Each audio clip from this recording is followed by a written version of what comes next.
안녕하세요 여러분. 금요일 아침 상승미소입니다. 오늘 아침 다우지수 많이 상승했죠? 그렇다면 베어마켓 랠리, 지금 현재 상황이 베어마켓 랠리라고 하지 않습니까? 200일 이동평균선 밑에서 결국은 장기적인 하락 추세에서 상승하는 현재 베어마켓 랠리라고 하죠. 그런데 이게 V자 반등으로 완성될 분위기죠. 최근 일주일 동안 너무 많은 상승, 그래서 사람들은 모든 게 끝났다고 생각하죠. 정말 V자 반등으로 증시가 종료될 것인가? 오늘 그에 대해서 생각해 보겠습니다. 먼저 오늘 시장 살펴보겠습니다. 다우지수 285포인트, S&P 500 약 40포인트 상승했습니다. 나스닥은 비교적 낮은 상승률을 보였습니다. 그럼에도 62포인트 올랐습니다. 이번 주 일주일 드라마틱한 상승이 지속되고 있는데요. 미국 언론에서는 이번 주 일주일을 74년 이후 최고의 일주일 증시 랠리다 이렇게 평가하고 있습니다. 아무튼 오늘 장에서 특이한 두 섹터가 있습니다. 먼저 골드입니다. 하루에만 49.1달러 온스당 상승했죠. 그래서 종가는 1733달러. 반대로 오일은 오늘 로이터 통신에서 감산 합의 열심히 지금 회의하고 있는데 공식적인 발표는 나지 않았습니다. 오페크. 그런데 로이터 통신이나 CNBC 를 통해서 나온 감산 합의부도 하루에 1천만 배럴 정도 감산할 것 같다는 뉴스가 나왔죠. 감산 소식에서 또 불구하고 장중에 10% 가까이 오르던 유가는 종가 기준으로 8% 하락했습니다. 그래서 총 오늘 기준으로 6.34포인트 하락해서요. 종가 23.5달러 됐습니다. 소문의 사고, 뉴스의 판다, 오일 시장에서도 확인이 되는 오늘 하루였습니다. 오늘 이렇게 미국 증시 많이 올랐던 이유, 금값이 이렇게 크게 상승했던 이유는 연준이죠. 페드의 메인스트리트 대출 프로그램 발표 때문에 있었습니다. 지난 2주 전에 미국 의회에서 2조 달러 규모의 재정 지출이 승인됐잖아요. 당시 약 5천억 달러 정도를 페드와 미국 재무부가 연계해서 메인스트리트 대출을 할 것이다 라고 발표를 했는데 어제 밤이죠. 구체적으로 페드가 연준 의장이 나와서 정크본드, 그 다음에 지방자치정부의 채권 뿐만 아니라 CLO 대출 채권을 담보로 한 유동화 증권이죠. 그런데 이게 좋은 증권과 여러 가지 나쁜 증권을 섞어서 이렇게 짬뽕처럼 엮는 증권인데 최근의 상황에서 많이 안 좋았죠. 이 CLO까지 미 연준에서 매입한다라고 발표를 했습니다. 증시가 좋아할 수밖에 없겠죠. 왜냐하면 증시가 가장 싫어하는 건 불확실성이기도 하고 요즘 그 사태로 벌어진 기업들의 파산 위험이었습니다. 근데 원래 좋은 회사들이야 아무리 어려워도 대출을 충분히 조달할 수 있지만 이 신용등급 BB 이하 일종의 적격증권이 안 되는 그런 나쁜 기업들, 안 좋은 기업들은 채권 발행도 어렵고 자금 조달이 상당히 불리했죠. 그래서 파산 위험이 높아졌는데 연준이 그런 정크본드, CLO까지 매입하기로 했으니 좋아할 수밖에 없었죠. 당연히 이 뉴스가 나오자마자 증시, 제가 자주 언급하죠. 위험자산의 대표격인 증시와 함께 ETF죠. HYG, 하이힐드 채권 ETF는 HYG 차트를 보시면 바로 급등했습니다. 약 6.5% 상승했는데요. 이게 곧 페드의 정크 및 CLO 매입 발표의 힘을 얻었던 거죠. 최근에 미국 증시에서 가장 핫한 섹터가 중소형주입니다. 러셀 2000 지수, 지금 보시는 것처럼 3일 동안 상당히 높은 상승률을 보였습니다. 오늘 새벽에도 마쳤지만 5.3% 급증을 했죠. 다우나 S&P 500 인덱스가 1% 상승이었다는 것을 감안하면 러셀 2000 지수가 5.3%, 무려 5배 강한 상승을 보였습니다. 이 러셀 2000은 중소형주 위주 미국의 지수죠. 중소형주를 묶어놓은 조수인데 회사채뿐만 아니라 시에로 정크본드 가장 큰 이득을 혜택을 보는 게 미국의 중소형주다라는 걸 감안하면 러셀 2000 지수의 급등 충분히 인정할 만합니다. 그런데 한 가지 오늘 새벽 증시에서 약간 의아한 점이 필라델피아 반도체 지수입니다. 필라델피아 반도체 지수 오른쪽 붉은색 동그라미 보시는 것처럼 2.3% 마이너스 났습니다. 나스닥이 적게 상승하긴 했지만 60포인트 가까이 상승했다는 점을 감안하면 필라델피아 반도체 지수의 마이너스 2.3%, 이건 좀 약간 당황스럽습니다. 자, 여기까지가 오늘 새벽의 주요 시황이었고요. 오늘 방송 주제, 이 V자 반등 가능한지 알아보기 위해서는 왜 최근에 이렇게 급격한 증시 랠리가 나타났는지, 경제 상황이 최악으로 향하고 있는데 왜 증시는 상승하고 있는지 그 부분을 먼저 말씀을 드려야 할 것 같습니다. 이미 월요일, 그 다음에 수요일 방송에서 이 말씀을 계속 드렸죠. 시장의 핵심 포인트, 시장의 방향을 읽기 위해서 중요한 거, 문제는 문제를 삼을 때만 문제가 된다는 거, 즉 미국 경제, 유럽 경제, 한국 경제까지 마찬가지죠. 어렵게 만들고 있는 건 부정할 수 없습니다. 사실입니다. 그게 팩트죠. 그럼에도 이번 일주일 증시에서는 아무도 그 문제를 삼지 않았습니다. 왜? 문제를 삼지 않았기 때문에. 반대로 무슨 일이 있었느냐? 시장이 관심을 보이는 지표는 전염병이 아니었다. 전염병에서 벗어날 가능성, 즉 상승을 이해하려면 시장이 관심을 갖고 있는 것이 무엇인지 그걸 파악해야 한다라고 월요일, 수요일 2번 연속으로 이 말씀을 드렸죠. 수요일에서 말씀드렸죠. JP모건이 분석. JP모건은 이번 증시의 상승을 사회적 거리두기 4월 30일까지죠. 미국의 사회적 거리두기 정책이 4월 30일까지 연장됨으로써 이것을 바른 정책으로 시장이 평가하기 시작했고, 이로 인해서 코비드19가 피크를 향해 가고 있다. 피크를 치면 6월 1일 트럼프 대통령이 목표로 하는 6월 1일 경제활동 복귀의 시작, 이게 긍정적으로 증권시장이 보고 있는 거죠. 그래서 이에 따라서 저도 이미 월요일부터 증시의 관점을 바꿨습니다. 뭐라고 바꿨냐? 그 멤버십 게시판에서 했던 말씀을 가져왔는데요. 일단 피크를 치게 되면 희망이 보이는 거죠. 그래서 피크를 치기 전까지 현재 미국에서는 코비드19의 피크를 주말이나 다음 주 초로 보고 있습니다. 그래서 주말까지는 증시가 당연히 피크 장세가 되기 때문에 좋게 흘러갈 가능성이 높다고 말씀을 드렸는데요. 그 이유는 앞에 JP모건이 말했던 거죠. 4월 30일까지 사회적 거리두기 유지하고 있는데 이게 4월 30일부로 종료될 가능성이 높고, 그 이유는 6월 경제활동 복귀에 힘을 실어줄 것이다. 그리고 두 번째, 뉴욕과 뉴저지에 피크가 확인되면 그때부터는 하락할 가능성이 높겠다. 왜? 소문에 사고 뉴스에 파는 게 증시니까. 이렇게 월요일에 증시의 관점을 바꿨습니다. 자, 월요일 이후 증시 참 무섭게 상승했습니다. 그래서 지금 현재 일주일 증시 차트를 보더라도 4일간 오늘까지 포함하면 약 300포인트 상승 랠리였죠. 그러면 11% 정도 S&P 500 기준으로 일주일 동안 상승한 거죠. 이렇게 크게 상승한 이유, 앞에서 말씀드린 대로 19, 이제 피크 칠 때 다 됐다. 주말이면 피크 친다. 이 기대감이 계속 있기 때문이죠.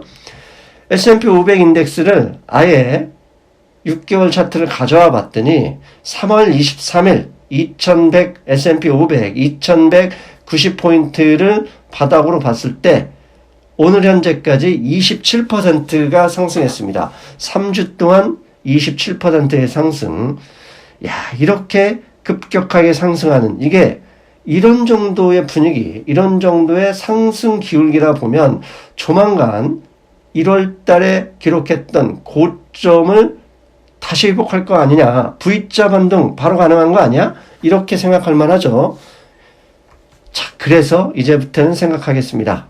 피크를 치면 증시는 현재의 상승을 유지하면서 곧바로 V자 반등을 완성할 수 있을 것인가?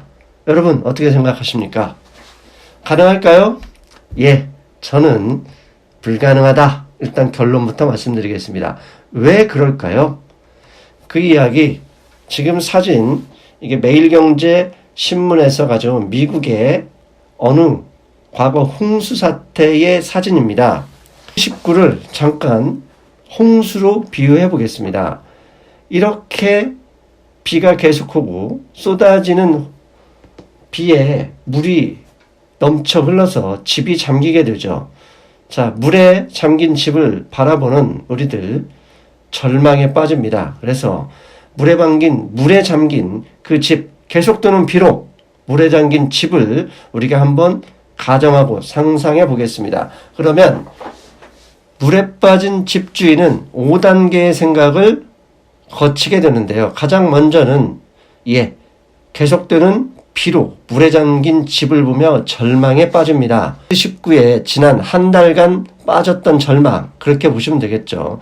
그런데 절망에 잠기다가 이제 사람들은 어떻게든 살아가야 되잖아요. 그래서 두 번째 단계로 넘어갑니다.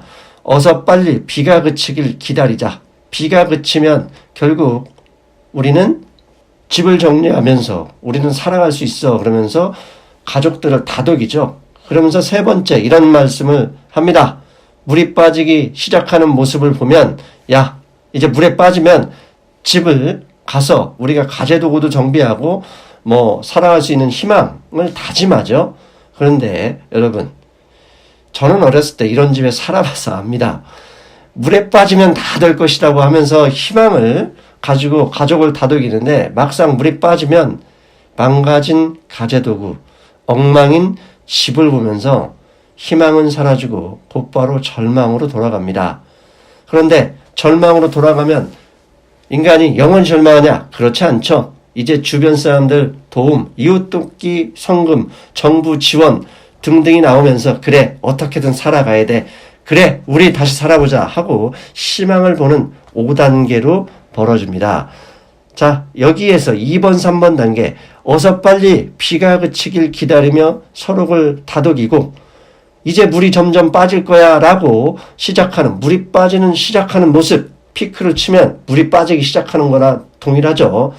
즉 물이 빠지기 시작하는 모습을 보며 희망을 다짐한다. 희망이 있으니 지난 일주일, 2주인 증시가 많이 올랐던 거죠. 2번, 3번 단계, 그게 현재의 모습이라고 봅니다. 그런데 이제 피크를 치고 물이 다 빠져서 집으로 돌아가면 이런 모습이죠.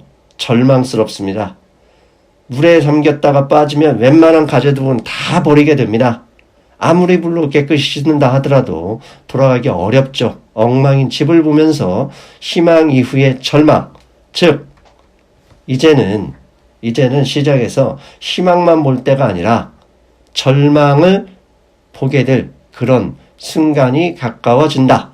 즉 피크에 도달할 때까지는 희망을 봤지만 피크 이후에는 실제 경제가 희망만으로 살기 어렵겠구나. 희망을 보기 어려울 수 있다는 절망이 시작될 때가 되었다라는 생각을 합니다. 이런 이유는 먼저 경험했던 중국 상하이 지수에서도 찾을 수 있죠. 상하이 종합지수 1월 달에 우한에서 이런 일이 벌어졌을 때 폭락했다가 곧바로 한 달 만에 증시를 다 회복했다가 다시 2주일 만에 바닥을 확인하고 상승하는 과정을 거쳤습니다. 사실 현재 미국 증시의 상황이 중국만큼 지난 3월 23일 저점을 확인할 가능성은 별로 없어 보입니다. 하지만 저점까지는 아니더라도 현재의 상승, 과도한 상승분은 반납할 시점이 어느 정도는 되지 않았을까 이런 추측을 하고요. 이게 오늘 앞에서 미리 말씀드렸죠. 석유 가격, 국제 원유 가격에서도 보여준 것은 아닐까 생각을 해봅니다. 보시는 그림은 어제 하루 5분 차트인데요. 장 시작 전이 전에 오페크 감산 뉴스에 10% 상승을 했다가 9%, 지금 현재 보시는 것처럼 7% 하락하고 있습니다. 7% 왜 하락했을까요? 실제로 로이터 통신 보도를 보면 1천만 배를 감산, 이게 기정사실화되는 것 같은데요. 그럼에도 불구하고 하락한 이유는 코비드19로 인해서 그 정도 원유 감산으로는 수요가 없어진 걸 막을 수 없다라고 시장에서 받아들인 거죠. 마치 증시가 희망으로 살다가 피크를 친 다음에 집으로 들어가니 물 빠진 집에서 바라볼 절망적인 소식을 미리 보는 것은 아닐까, 이렇게 추측을 해볼 만합니다. 거기에 다음 주부터 월요일부터 시작되는 미국의 기업 실적 어닝 발표, 1분기 어닝 발표가 시작됩니다. 근데 당연히 실적 1분기, 2분기 안 좋은 건 다 압니다. 문제는 기업이 가이던스죠. 향후 3분기, 4분기를 어떻게 보느냐, 이게 중요한데 그렇게 썩 좋지는 않을 것 같습니다. 그래서 관전 포인트는 얼마나 나빠질 수 있는지, 기업 실적이 그걸 좀 봐야 되는 시점이 다가왔다고 보고요. 그다음에 작년까지 증시 상승을 이끌었던 게 자사주 매입이죠. 근데 자사주 매입, 골드만삭스가 올해 예상한 자사주 매입 금액 반토막이 났습니다. 작년까지 2018년에는 거의 8천억 달러, 작년에는 7,500억 달러 규모를 통해서 자사주를 매입해서 증시를 부양했는데, 올해 2020년 골드만삭스가 예상하기는 약 3,800억 달러 규모, 작년에 반토막 정도 난 거죠.